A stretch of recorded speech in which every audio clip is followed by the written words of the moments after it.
प्रभु तेरी वाणी जीवन की रोटी, नैनों की ज्योति अंधेरा मिटाती।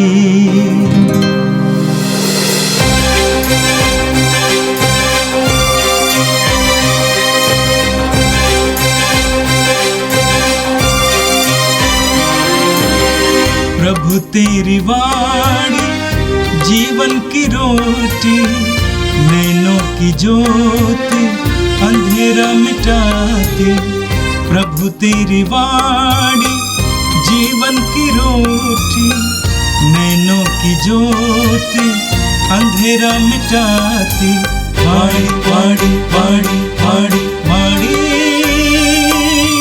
पवित्र है, शाश्वत है, जीवन का मन्ना है। 20 फरवरी सोमवार। पहला पाठ प्रवक्ता ग्रंथ अध्याय 1 पद संख्या 1 से 10 तक। सबसे पहले प्रज्ञा की सृष्टि हुई थी। समस्त प्रज्ञा प्रभु से उत्पन्न होती है। वह सदा उसके पास विद्यमान है।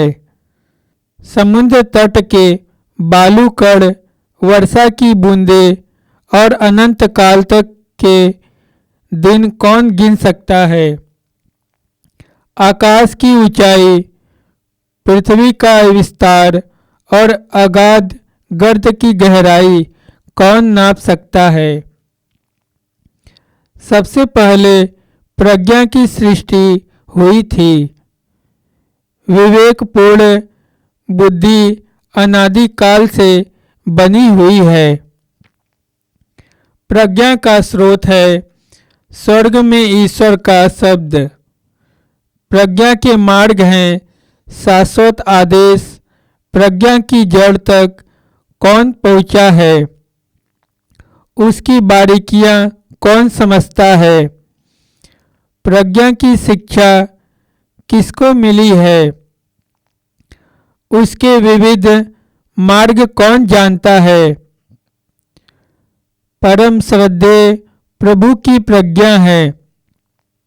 वह अपने सिंहासन पर विराजमान है। प्रभु ने ही प्रज्ञा की सृष्टि की है।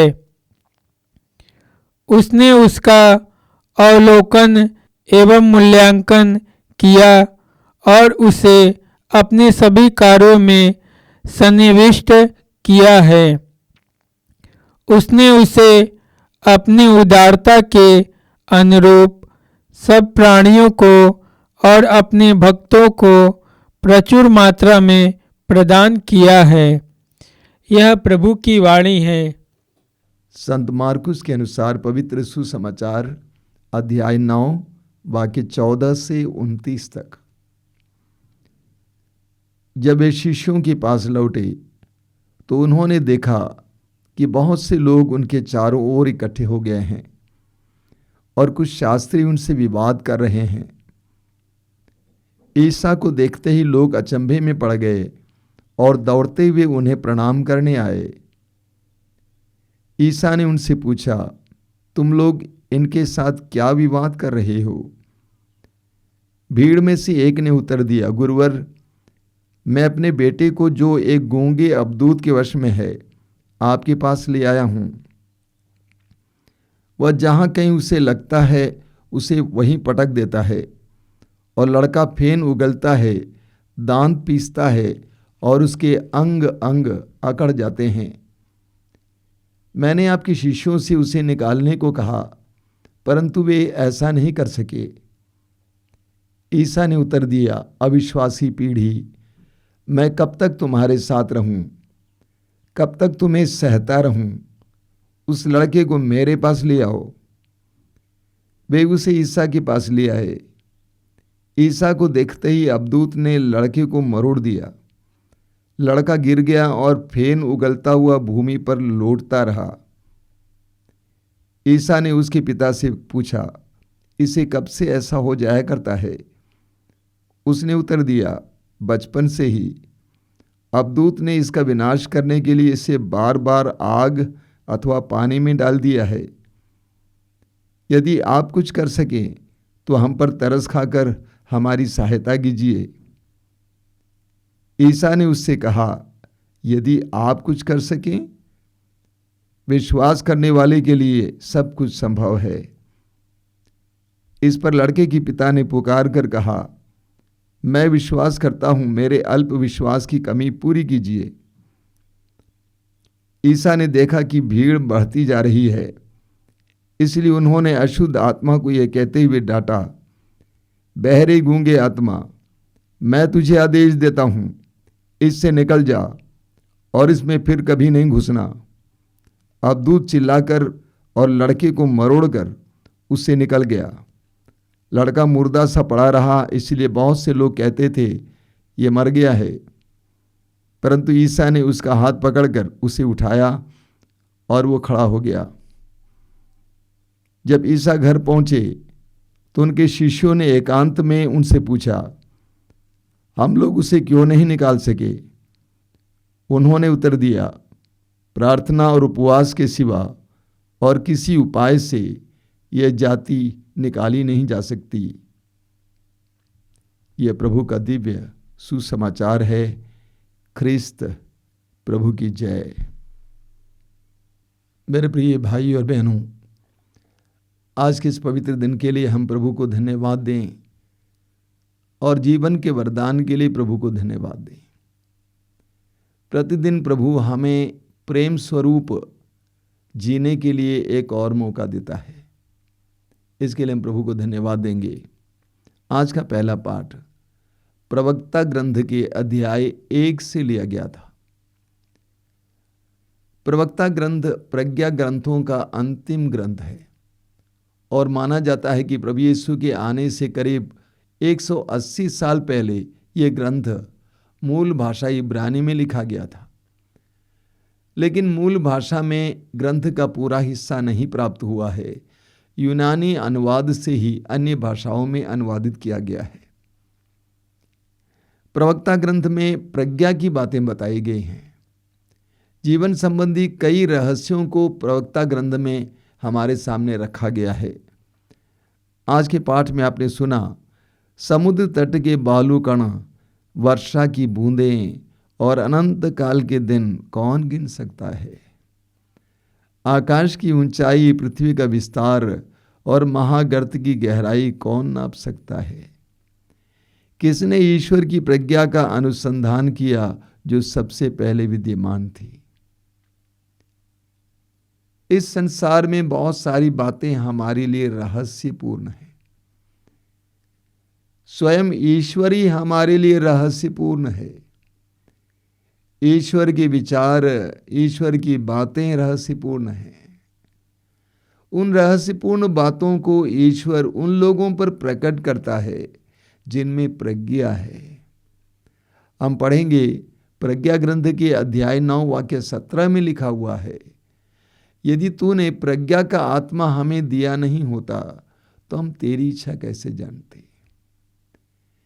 ईश्वरीय बातों को जानने के लिए हमें प्रज्ञा की आवश्यकता है। बहुत सारी बातें हमारे ज्ञान के परे हैं, वे हमारे लिए रहस्यपूर्ण हैं। यिर्मयाह नबी के ग्रंथ के अध्याय 33 वाक्य 3 में प्रभु कहते हैं, यदि तुम मुझे पुकारोगे मैं तुम्हें उत्तर दूंगा और मैं तुम्हें वह रहस्यपूर्ण बातें बताऊंगा जिसे तुम नहीं जानते। तो इस संसार के विषय में, अन्य बातों के विषय में, आध्यात्मिक बातों के विषय में हमें बहुत कम जानकारी है, ज्ञान है। ये हमें प्रज्ञा के द्वारा प्राप्त होता है। पवित्र आत्मा के द्वारा हमें प्रज्ञा मिल जाती है। जब हमें पवित्र आत्मा का अभिषेक मिलता है तब हमें प्रज्ञा का वरदान मिलता है, क्योंकि प्रज्ञा पवित्र आत्मा का एक वरदान है। पवित्र आत्मा के अभिषेक के द्वारा, पवित्र आत्मा के द्वारा हमें प्रज्ञा मिलती है और प्रज्ञा के द्वारा हम ईश्वर की बातों को जान पाते हैं। वचन में लिखा हुआ है कि प्रज्ञा का स्रोत है स्वर्ग में ईश्वर का शब्द। ईश्वर का शब्द, ईश्वर का वचन प्रज्ञा का स्रोत है। जब हम ईश्वर के वचन को पढ़ते हैं, सुनते हैं, हमें प्रज्ञा का वरदान मिलता है। ईश्वर के शब्दों में, ईश्वर के वचनों में प्रज्ञापूर्ण बातें छिपी हुई हैं। स्तोत्रकार कहता है, स्तोत्र 119 उसके वाक्य 99 में, तेरी शिक्षा पर मनन चिंतन करने से मैं अपने शिक्षकों से भी ज्यादा विवेकवान बन गया हूं।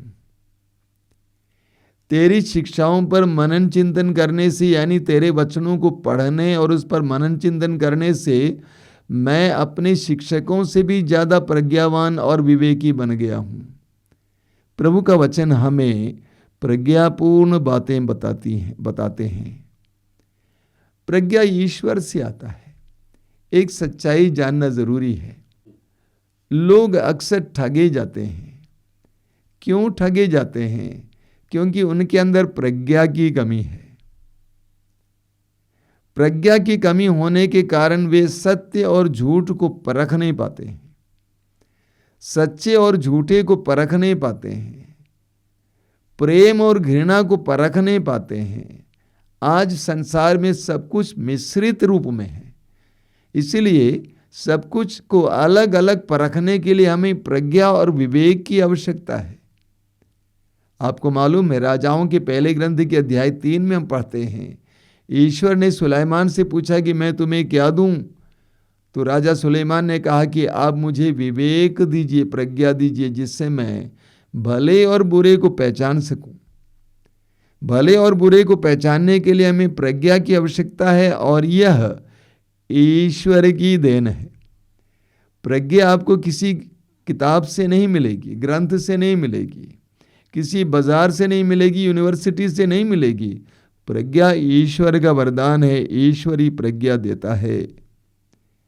और वचन में आपने सुना कि उसने उसे अपनी उदारता के अनुरूप सब प्राणियों और अपने भक्तों को प्रचुर मात्रा में प्रदान किया है। प्रज्ञा किसको प्रदान किया गया है? सभी प्राणियों को दिया गया, विशेष रूप से अपने भक्तों को प्रदान किया गया है। ये भक्त कौन होता है? जो ईश्वर के प्रति समर्पित हैं, जो ईश्वर पर भरोसा रखते हैं, जो पूरी तरह से ईश्वर के अधीन होते हैं। मत्ती के सुसमाचार के अध्याय 11 वाक्य 25 में प्रभु यीशु कहते हैं, हे पिता स्वर्ग और पृथ्वी के प्रभु, मैं तुझे धन्यवाद देता हूं क्योंकि तूने इन सब बातों को ज्ञानियों और समझदारों से छिपाकर मेरे बच्चों पर प्रकट किया है। हाँ पिता, तुझे यही अच्छा लगा। ईश्वर प्रज्ञा उन लोगों को देता है जो ईश्वर पर भरोसा रखते हैं, ईश्वर के अधीन जीते हैं, ईश्वर के प्रति समर्पित हैं, जो भक्त कहलाते हैं। वचन में लिखा हुआ है, अपने भक्तों को प्रचुर मात्रा में प्रदान किया है। ईश्वर अपने भक्तों को प्रचुर मात्रा में प्रज्ञा प्रदान करता है। मेरे प्रिय भाई और बहनों, आज विशेष करके आज हमें प्रज्ञा की बहुत बड़ी आवश्यकता है। मैंने कहा सब कुछ मिश्रित रूप में है, भले बुरे झूठ सच सब कुछ मिश्रित रूप में है। यहाँ भलाई और बुराई को परखने के लिए, सच्चे और झूठे को परखने के लिए, प्रेम और घृणा को परखने के लिए हमें प्रज्ञा की आवश्यकता है। जिसमें प्रज्ञा नहीं होती है वो अपने जीवन में कभी सफल हो ही नहीं सकता है। इसीलिए हम प्रज्ञा के लिए प्रार्थना करें कि प्रभु हमें प्रज्ञा का वरदान दीजिए। और आज का सुसमाचार मार्कुस के सुसमाचार की अध्याय 9 से लिया गया था। प्रभु यीशु एक अबदूतग्रस्त लड़के को चंगा करते हैं। इसके बारे में आपने बार बार सुना है। सुसमाचार में आपने सुना कि जब वे शिष्यों के पास लौटे तो उन्होंने देखा कि बहुत से लोग उनके चारों ओर इकट्ठे हो गए हैं। आगे हम पढ़ेंगे, भीड़ में से एक ने उत्तर दिया, गुरुवर, मैं अपने बेटे को जो एक गूंगे अबदूत के वश में है आपके पास ले आया हूँ। वह जहाँ कहीं उसे लगता है उसे वहीं पटक देता है और लड़का फेन उगलता है, दांत पीसता है और उसके अंग अकड़ जाते हैं। मैंने आपके शिष्यों से उसे निकालने को कहा, परंतु वे ऐसा नहीं कर सके। ईसा ने उत्तर दिया, अविश्वासी पीढ़ी, मैं कब तक तुम्हारे साथ रहूं, कब तक तुम्हें सहता रहूं? उस लड़के को मेरे पास ले आओ। वे उसे ईसा के पास ले आए। ईसा को देखते ही अबदूत ने लड़के को मरोड़ दिया। लड़का गिर गया और फेन उगलता हुआ भूमि पर लौटता रहा।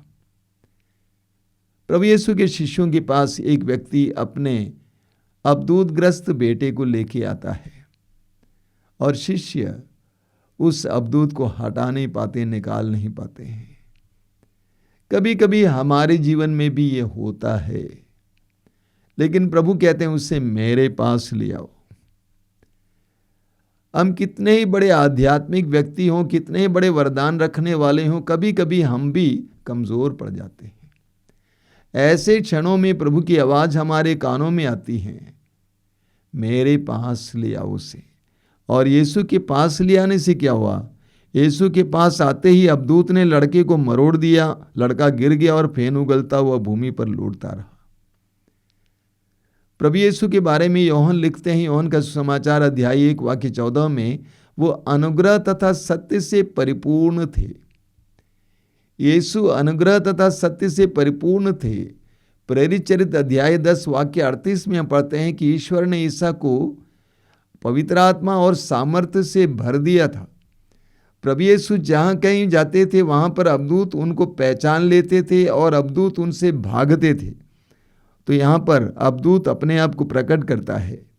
प्रभु ने उसके पिता से पूछा कि इसे कब से ऐसा हो जाया करता है? उसने उत्तर दिया, बचपन से ही।